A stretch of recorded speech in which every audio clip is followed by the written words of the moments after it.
It's another waitingfornextyear.com podcast live from Scene's offices. Sometimes I confuse myself as to where I am. We're in like a storage room. Yeah. But I'm Craig Lyndall. Scott from Waiting for Next Year was criticizing me for not introducing myself more at the beginning of the podcast. So I'm Craig Lyndall from Waiting for Next Year. Where are you at on Twitter? WFNY Craig on Twitter, and that voice you just heard is the one and only Chad Zumock. Yay! Yay! At Chad Zumock on Twitter. We're in the Scene store. It's like Milton from Office Space. They keep pushing you down. Yeah. I almost dropped a red stapler joke, but the stapler, it's a black stapler. Yeah.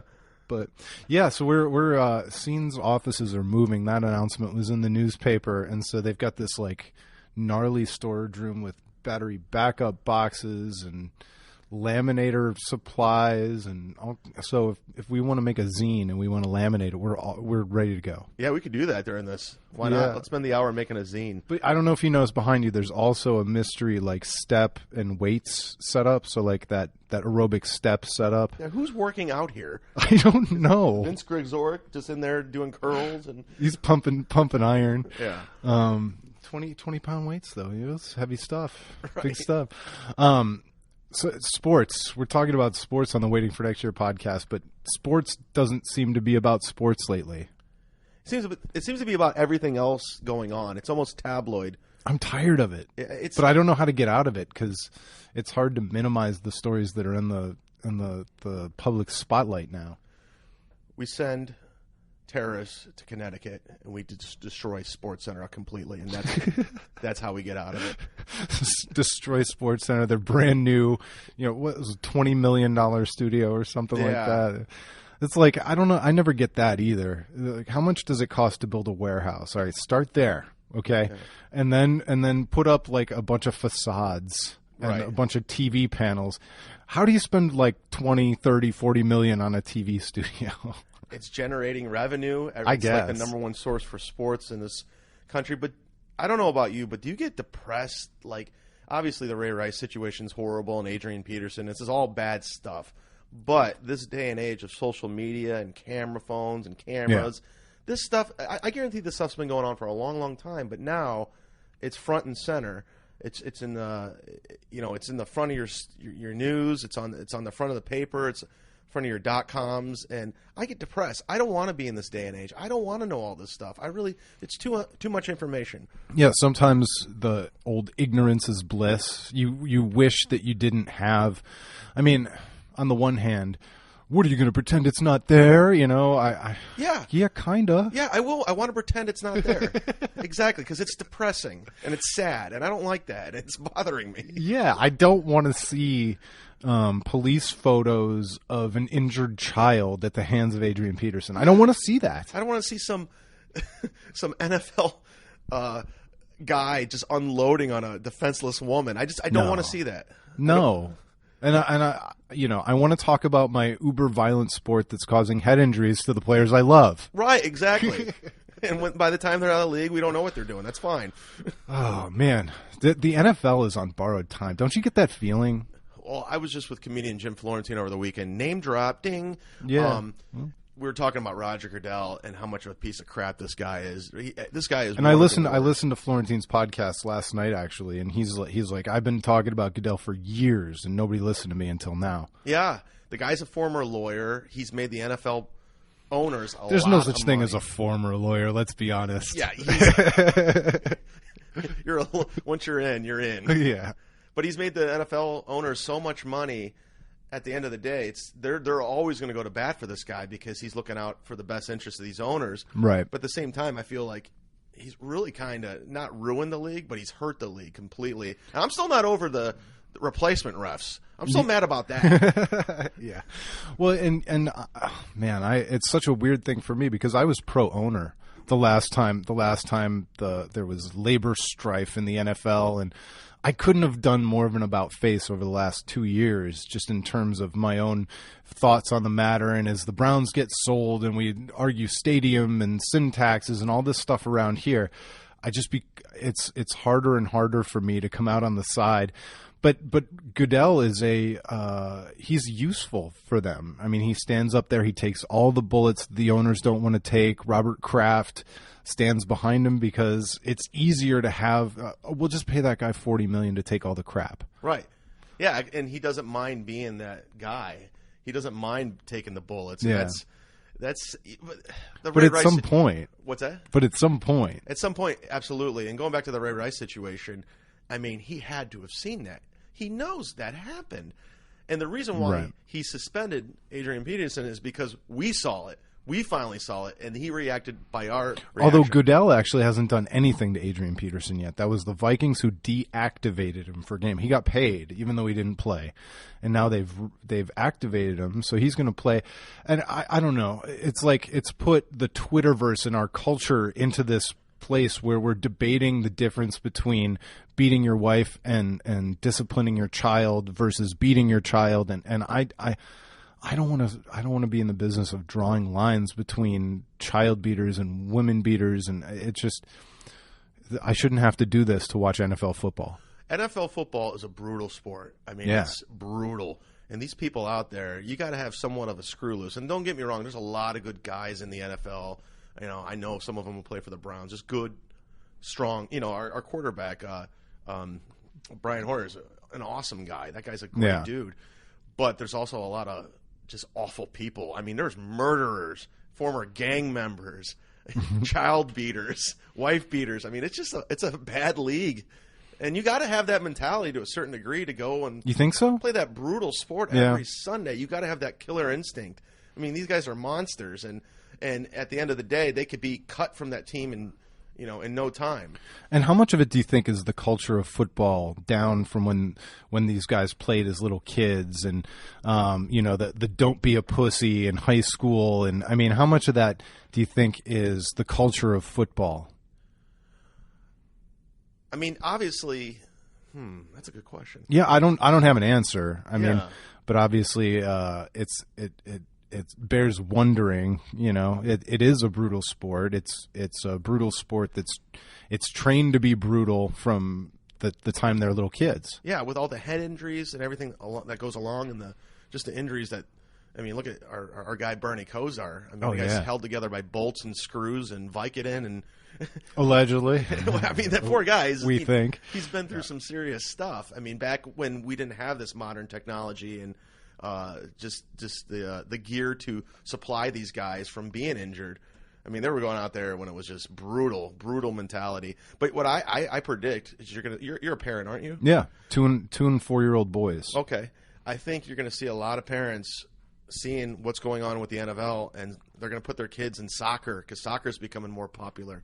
They're like, I'm not going to put my kid through that, even if he wants to. So yeah, well, and I don't. I've said on this podcast a number of times that I've got little boys. I think they're even little for their age. I think they're always going to be small guys. So I probably won't have to contend with the whole football thing. But I don't know that I would let them play anyway. Right. As a parent, like what would you do? Like, Dad, I want to go play football. I want to be like Adrian Peterson. Well, and I sure as hell wouldn't put him in that Lions club for 6 and 7-year-olds like some of my friends did when they were kids. What if your kid comes up to you, Dad, Ray Lewis and O.J. Simpson are my favorite players. I want to be just like them. See, maybe in the age of YouTube, by the time they're 13 or 14, it's possible that could happen. Yeah. But you'd realize that everyone has these ideals about parenting where they're going to let their kids make their own choice and make their own path and choose who they're going to be. It's not true. Your kids, by the time they're old enough to make their own choice, you've already indoctrinated them into exactly what they're going to be. You've presented them with their one religious choice and their tradition choices, and the way their favorite foods are a subset of the things you've presented to them.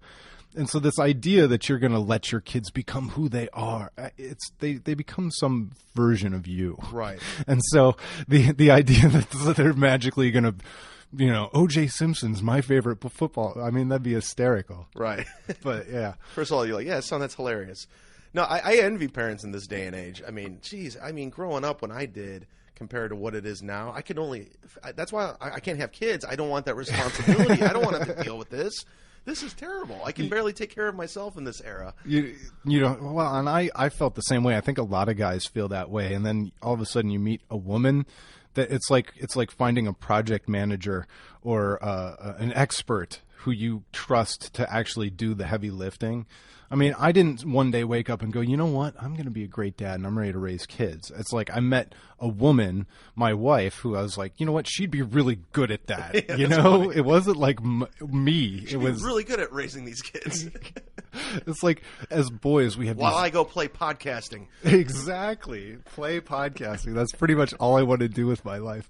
All right. So did you you're a traveling man. You're all over the place. Did you get a chance to watch the Browns? Is it difficult to find time to watch the Browns, or do you make a special effort? This was the first time in 8 years that I missed the home opener. I'm talking like the whole tailgate home opener. Physically being there. Physically being here. But we left. I was in New Jersey over the weekend, but we left at 9 o'clock. We got back at 3, and I just got downtown just to watch the second half of the game and watch Brian Hoyer, lead him upfield, which was an amazing experience. Dude, it was so. How awesome is this week? With a Browns victory at home. I mean, it was so fun. And Brian Hoyer, take your hats off to this guy. Let's start chanting Hoyer, man. Like I know it's Menzel, whatever, but this guy is a hometown guy. He played high school football over here, and he loves the Browns, and he loves us. Let's embrace this. And he led a drive from his own 4-yard line to win the home opener in 2000. There's plenty of time for Menzel down the road. Yeah. But if you really like Johnny Manziel, you would want him to wait. If you really, really want Johnny Manziel to be good in this league, let him wait, because he's supposed to be a junior in college right now. He's still learning. And Brian Hoyer, man, that guy's all guts. That's such a good point. He's supposed to be a junior in college. Yeah. I mean, he doesn't – it's one thing to believe in him. It's another thing to try and believe in him before he knows the playbook. Right. I mean, Aaron Rodgers, it took 4 years before he became a starter when he came in the league? And that was probably extreme. A little extreme. That was all Brent Favre going wishy-washy. Like, I might come back. Maybe. I don't. Yeah, I'm back. And I still remember that, and that was the first time I probably despised ESPN, was the helicopter watch when he came back to Minnesota. Oh, wow. They flew in. He was the original LeBron. Oh, my gosh. He wasn't he? Yeah. Did he go to the Jets first or Minnesota's first? I can't even remember at this point. It's funny that could be like, that was the biggest story in the NFL for at least, a month. A year for 3 or 4 years, where Brett Favre was going to play. And now I can't even remember which place he played first, second, third, I think there was even talks like last year of him coming out of retirement. I was like, oh, don't start this. Stop. It's over. Brett Favre in his Wrangler jeans. And then there's stories that he can't remember things anymore. Oh, that's another thing about playing in this league. Well, and your brain's bashed in. And that's the thing about the tough guy who never misses a game and plays till he's 40. It's like, it used to be a good story. Now it's like terrifying. Now he doesn't even remember anything about his playing career. What? I played for the Packers? The Vikings? Are you serious? I played in a dome? What? All right, well, whatever. Well, we can laugh about it now. And that's the thing about Brian Hoyer, the way that this guy plays. Yeah. He's going to be done and out of the league in about 2 years. This guy's just all heart and guts. So by the time he's done, Manziel's ready to go. It's the Grady Sizemore effect, a guy who can't play anything but hard to the point that he just breaks his body into a million pieces. Right, exactly. Oh, man. So when was the last time you watched a Tribe game? I'll be honest. It's been like a week. Baseball is... It's still happening, by the way. I'll let you know. I think this is what it goes. This is what it goes in this is my personal opinion, the ranks of... Your Cleveland sports hierarchy? Yes. It's always going to be a Brownstown. Even with LeBron right now, I think it's a Brownstown. That's almost a tie in a weird way. I'm a Cavs fan first. It takes a once-in-a-generation player like LeBron to put the Cavs on par with the Browns. Yes. And it's temporary. And it's very temporary, right. So it's those two. Then it goes Cleveland Gladiators, Monsters Hockey, then Cleveland Indians baseball. You're a comedian, so is that a joke? I mean, I think it's got Suicide Watch down at Jacobs Field after that statement. I grew up watching baseball. I was such a baseball fan. I had baseball cards. I remember trading my Donruss rookie, Ken Griffey Jr. for Kirby Puckett rookie, or your 1980 Topps Rickey Henderson rookie card. I was a part of that, and I can't, for some reason or another, get back into the mindset of baseball. It's a beautiful sport, but I think the steroid era, a lot of the contracts, the strike shortened season, I think ruined it for me. For me, particular, I just can't really get behind it and invest my time and energy into it. Yeah, I'm kind of the same way. I used to absolutely adore the sport, and I do every year for like the first month, and then it starts to wear off. It's like I've seen enough baseball for the year, which is weird for me because I used to be hardcore. I used to be into it for 162 out of 162 games. I'd probably watch 140, and I'd go to 10 or 15. And now I thought maybe it was just me. I thought maybe it was my lifestyle, but I think the sport itself is lost its luster. Well, absolutely. How could you go from, what did Barry Bonds hit that one year? 70 some. Yeah, and who hit the most last year? Do you remember? I don't know.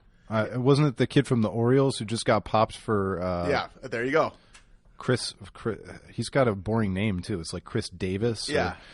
But yeah, he got popped for amphetamines, 25-game suspension. But it's just, you can't go from that run production down to what we are and still be excited. Even though they're saying steroids and all that other stuff, you just simply can't do it. And also, they play way too many games. I mean, too many games. Yeah. And these guys... There's no scarcity. Exactly. So tonight, I mean, whoever the Trub's playing tonight, it doesn't... Houston? Who's now in the American League, which still weirds me out, by the way. Yeah, and I don't like interleague play. I'm a traditionalist. I like national and I like the meeting in the World Series. And interleague play was awesome for 5 years, but they needed to put like an end date on it. Yeah, they're like, okay, that was it. You're right. Because now I wish as hard as it is to say this, I wish the Indians were playing the AL East more often because I missed those matchups with the Yankees and the Red Sox. We gave those up. Right. Yeah, a lot of that, and it's just, and it's sad because I really want to be invested in it more, and I really want to really go to the plain dealer and look at the stats like I used to, but I just don't do it. I used to be all over that. I used to know what Kenny Lofton was batting. I used to know what Albert Bell was batting, and I'm trying to think whatever pitcher we've had. CC Sabathia, Cliff Lee. I mean, yeah. That's when I checked out of Indians baseball, is when I saw those two going head to head in the World Series, Cliff Lee and CC Sabathia. I'm like, I'm out. You know what I think the moment was for me, and a lot of people have defended this trade, but for me, it was the heart and soul of the Indians, Victor Martinez. I've never gotten over the Victor Martinez trade, and you can justify that. You can say, well, they got Masterson, and Masterson gave them the X number of years, and blah, blah, blah, blah, blah. I've never gotten over that one. Victor Martinez was always supposed to be a Cleveland Indian. He was supposed to retire as a Cleveland Indian, and it hurt my soul to watch him cry on his way out the door with his son. Right, yeah, that was a big move.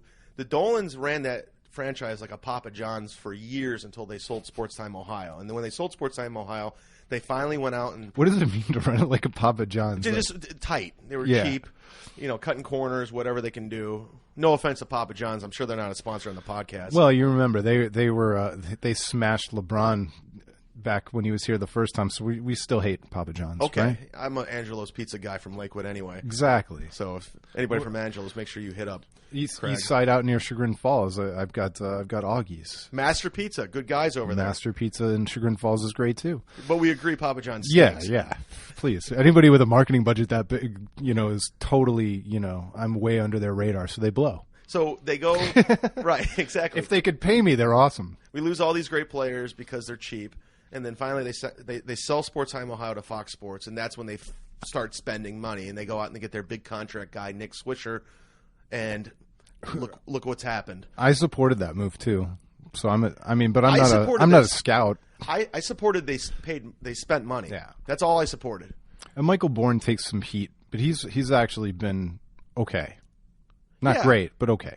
I'll take your word for it. I'm so checked out of Indians. I don't know what's going on. I know my buddy, comedian Joe Howard, follows them religiously, so I kind of get all my sports knowledge from him about what's going on. And it's sad. I wish I was more in tune with it, but I'm not. So are you creaming yourself for the Cavs season starting? This is, as a basketball fan and as a Cavs fan first, this is my Christmas year. This is amazing. I can't even believe. I still read articles like This is not just a Christmas year. This is like the Christmas year. The gift, like when you got the G.I. Joe headquarters. The banner. You can't get a better year than this. Like, it's going to be the one. It's so much excitement. The anticipations is what killing me. And little nuggets that are being leaked out there. Like LeBron tweeted out a photo. He was at Cleveland Corks practicing with Tristan Thompson. He had Cleveland, and I had to look at the photo. I'm like, he's really playing for the Cavs. This is happening.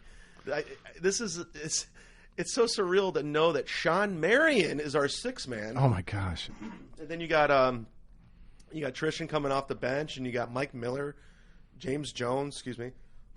I mean, it's craziness. I can't even believe this is going to happen. That was my favorite tweet after the Browns game, too, is somebody was like, yeah, the Browns just executed a fourth-quarter comeback and beat the Saints to win the home opener, and LeBron is a Cav. Right. And everyone's tagging everything with, and LeBron is a Cav. And it's the greatest. It's the greatest. It's if you can't appreciate so much that. Fun. I mean, but back to the Indians, is there a single player in that game? Is there a single player that could baseball? Get you? Yeah, there's no LeBron equivalent in baseball. It's not possible, and that's one of the issues I think with the overall marketability of baseball. I can't name a star. The stars that I remember are like Pujols, and he's a shadow of who he used to be. And they're still parading around Jeter in his final year because he's the leftover from the great era of players. And it drives me crazy that the sport should feel like Indians fans should honor that guy. No. Cut it out. We have no reason to honor Derek Jeter. None. I mean, the guy played for a long time. He played for one team. Great, all that. World Series champion. But only the Yankees or the Red Sox or a few select other teams can afford to have a guy of that caliber play his entire career there. So it's not really an accomplishment in the sport. The Indians can never have that story because if they get a guy who's that good, they're gone. He's gone. And then they try to bring him back and build a statue. So I'm sitting here. I'm supposed to honor something that the Yankees can do that the Indians could never do and that would never make sense to do. It's like it's just rubbing it in my face. And that's part of why it drives me crazy that every town he goes to is giving him a retirement gift. Just get out. Just get out. Yeah, I can see that, how that makes you angry. That's true. That's a good point. Like, the Indians can never have that career guy. It will never happen. Should have been Victor Martinez. Could have been Victor Martinez. But instead, we'll have to wait until he's crusty and 42 and retiring, and maybe he'll sign a one-day deal. But even Victor Martinez, he's had so much success elsewhere now, he'll never do that. Baseball has a lot of problems. The Indians can't own Victor Martinez's career. The Victor Martinez situation really struck a nerve with you, Craig. I know. I'm glad you pointed that out. Now I'm self-conscious about how emo I am about Victor Martinez. I was like, yeah, I liked him, but I'd like to show you my shrine in the basement of my house. Wow, this isn't creepy at all. So you don't have a shrine to any one player, any one team? I grew up loving Mark Grace. He was my favorite baseball player. I liked Mark Grace a lot, and then I heard his stories on Jim Rome, and I liked him even more. Exactly. The slump buster. That was before Jim Rome. I liked him pre-Jim Rome. Yeah. Because I used to grow up, I was always an Indians fan, but my National League team was the Chicago Cubs because I'd come home, WGN was always on. Always. Afternoon games. So I would come and just watch. And next thing you know, I was like a huge Cubs fan. Ryan Sandberg, Andre Dawson, Mark Grace, Damon Berryhill, Luis Salazar. Like, that was my guys. And Mark Grace, he was a left-handed first baseman, and I was a right-handed center fielder. I had nothing in common with the guy, but I was always trying to swing and emulate his left-handed swing. I wore number 17. So that was my guy. But then again, I was 12. Sure. No, and those Cubs teams, I remember even on to Kerry Wood in those days, It was like that was a big story, and we were all following along, and they tried to do the same thing with Steven Strasburg recently, and it just none of those storylines seem to take hold like they used to in baseball. I went to Wrigley Field earlier this year, and that's a great place to watch a game. I mean, I don't know if you've ever been to Wrigley Field, but I've never been inside, but I highly recommend the whole town. It's a whole scene around it. It's amazing, and it's the complete opposite of what's going on at the Jake. It's like everyone's in tune with what's going on. It's sold out. It's packed, and I love it. It smells like baseball. It feels like baseball. But even the players on the field, I'm like, I don't know who you guys are. They're star players. Tony Rizzo, not from the really big show, but some guy. I have no idea who that is. Yeah, he's like their guy. He's like Did you ever play fantasy baseball? I think a long time ago. Yeah, I haven't played in probably 5 or 6 years, and I'm wondering if the maturation of the fantasy baseball system, everybody played. Everybody used to play, and now only the hardcores are playing again. I don't think it's as big as it used to be. And I know how boring baseball is. Can you imagine how boring fantasy baseball is? That's just like that just sound like I don't want to swap in. When you said that, when you said that, I started thinking. I'm like, I got to do laundry later. What else do I have to do? I got to call my lawyer. Thank goodness I don't have to swap pitchers in and out of the starting lineup this week. Sounds brutal. But I think that's the only way I'd probably be invested in the sport if I did play fantasy football or baseball or anything, is because you have to learn about it and it's forcing yourself to. I remember caring if I thought a starting pitcher might get 2 starts in a week because that'd be double the points. There it is. Like, oh. I hate the memories of myself. Right. That's really bad.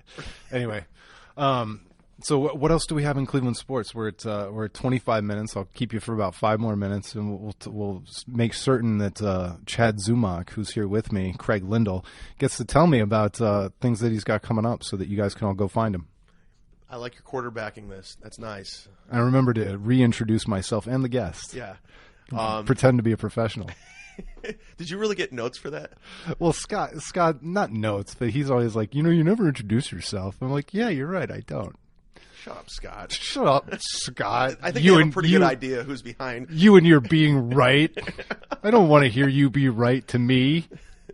Go be right to somebody else. Yeah. No, with the level of excitement going back to the Cavs, I mean, it's just I want to know more about this coach. I'm studying on this guy. Do you know much about this Blatz? No, I've just what everybody else knows, and I think it's this kind of people want to be optimistic, but nobody can root their optimism in anything factual just yet. Well, I think this team's going to coach itself, and if you got LeBron on the floor, just like it general manages itself. Absolutely.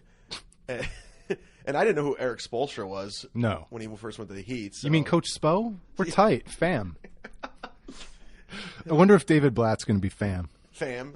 What is that? La Familia? What is that? I don't know, but I put it in my Twitter profile. Nobody knows what it is, though. I keep asking, and well, either that or nobody's allowed to tell you. Is it like a secret code? Just put it in your profile. You'll know. Then it all comes together, so you get like a direct message. I don't know. I just saw LeBron do it, and so I decided it was a good. LeBron and Tristan Thompson, they all did it before LeBron came back. So I was like, well, I tell you what I do like. What am I too special for La Familia in my Twitter profile? What if LeBron comes up to you, like, take that out of the profile? You're not part of this. I'm like, what? You're like, that would be crushing. You're like, oh, I was just trying to support you. No, get it out. You don't get it. Don't do that. It's not a part of you. It's not what we represent. I'd shrink. LeBron's deep voice, I would shrink instantly. One thing I will criticize LeBron, he needs to quit saying unbelievable about everything and being humbled. Oh man, yeah. He needs somebody to sit him down. Okay, you're not humbled. Anybody who says they're humbled is not. Yeah. Just like he's like one step away. LeBron James truly humbled. Like he refers to himself as LeBron James. It's his title, like Esquire, like if you're an attorney. Well, LeBron James doesn't want to do that because he's humbled. It's unbelievable. I didn't notice the unbelievable thing, but now I'm going to hear it every time he does anything. It drives me nuts. LeBron, what do you think about this St. Vincent St. Mary game? It's unbelievable. Unbelievable. What's it like being back in the shoe? Unbelievable. Well, now I got the headline for this podcast. Chad Zumock hates LeBron's verbal tick. Yeah, it's his verbal tick. WFNY podcast. What's your verbal tick? Oh, man, I don't know. You ever listen to your podcast? You ever go back and listen? I don't go back and listen, but whenever I know what my verbal tick is, and it's really embarrassing, but I always say, today we're going to be talking about, and I talk it about, and I do that all the time. And after we're done talking about the Browns, we're going to talk about the Cavs. I just, for some reason, I've always spat those words in one syllable as fast as possible. And I say sure a lot. You do? I'm like, sure. And every time I hear it, I cringe. I'm like, ugh. So if you heard me saying sure during this, I apologize. I'm annoyed too, if that means anything. The other one is you'll notice this among the Browns management and like guys like Alex Shiner, and they always, and in the sports analytics community, Bill Simmons does this one all the time. They'll end every sentence with right, where they're almost leading you into believing that what they're saying is correct, and they're leading the witness, all the listeners, into saying, yeah, right. I wonder if that's calculated on their end. I think it was probably calculated by the first person who did it, and now it's just a thing that has caught on. I went to the Dork Fest, the MIT Sloan Analytics Conference, not last year, but the year before in Boston, and everybody on every panel, whether it was Nate Silver or Mark Cuban, they would always go, right? And just like kind of hammering home every single one of their sentences by making everybody admit that they were right. Interesting. So I never caught up on that. I think you need to weave that in. It'll make you an authority. Right? All right. So what are you up to? Where should people look for you? What's coming out? Oh, man. The Chad Zumock experience. Right now, I need to get over this cold. That's been number one on the agenda. Would it be creepy if I said, I hope I get it? Oh, sorry. Not as creepy as Victor Martinez or your shrine to him. I'm doing stand up. I'm doing a lot of traveling. Here's the thing. I got a lot of things working. I used to make the mistake of going, "Oh, big announcement coming soon," and it always falls through. So yeah. I don't say anything until it's a real thing. But I'm working on things. You have many things in the hopper. A lot of things in the hopper. When I'm in town, I'm the house MC at the Hard Rock Casino in Northfield Park. So that's a steady gig for me that I do out there. What does that mean? Even when bands come in? Sometimes I'll announce bands, but I just usually do. They have a stand-up room called Club Velvet out there. I go out and do 10, 15 up top, bring out the other acts, and it's just easy money. I signed a contract with the Hard Rock a while back, so that's where I am. I do a show at Vosh in Lakewood on Thursdays, every single Thursday. It starts at 9. That place is really nice. It's a really nice spot. And we actually got a show coming up a week from Thursday where someone's going to win $500, best set of the night. So come on out to that. Hey, maybe you could be a celebrity judge, if you will. Ooh. Would you want to do that? I would love to do that. You allowed out of the house? Sometimes. Okay. Whenever anybody calls me a celebrity, I force my way out of the house. There you go. We'll throw you on a flyer and everything. It'll be great. That's the greatest part about occasionally doing Les Levine's show. Is like then I know for a couple weeks there's a chance that I'll get approached in Costco by somebody who, hey, I saw you on Les Levine's show. Yeah. Like, I've done Les's show before. He's the best. He's the nicest guy in the world. Yeah, I've met him a few times. I went on there with Anthony Lima twice, but I don't know Les very well. But Anthony Lima, not the nicest guy in the world. No, the worst. He's the worst. But no, I'm just kidding. But that's always it's a cool. That guy's been doing that forever. Les Levine, forever and ever and ever. Yeah. So people can find out everything you're doing at Chad Zumock on Twitter. And is there a specific website that you... It's chadzumock.com. I got a whole new website coming. I got my podcast. It's being remodeled, retooled. There's going to be a big announcement on that pretty soon. But I'm around. I never go anywhere. Cool. I'm like a disease. Well, thanks again for coming in. And I appreciate you asking me. And doing the Waiting for Next Year podcast. You could have a future in sports talk if there was ever any outlet to do it. I mean, you could talk sports. See, my thing about sports is I don't get so deep into the stats. I like to talk about how cool Mike Pettin looks as a head coach. That guy looks cool. That's what I want to talk about. Well, and there's as long as you don't start screaming like you're some kind of an expert, that's the problem that kind of the fan people run into is they mistake their feelings for facts. Right. Like, I don't like Brian Hoyer. Okay, well, that doesn't mean he's not good. You know. I think Johnny Manziel should start. You don't draft that kid and not start him. I'm not that guy. All right. Thank goodness we don't have a lot of guests like that on the podcast. The fake rules. You can't draft that guy in the first round and sit him on the... Why not? What? Are you imposing fake rules now? Yeah. All right. Well, thanks again, Chad Zumock. We'll have links to all your stuff on the podcast. And until next time, hope you come back. I'll come back to the storage bin any day. The storage room, the scenes. All right. Well, thanks again. This has been the WaitingForNextYear.com podcast. Waiting for next year.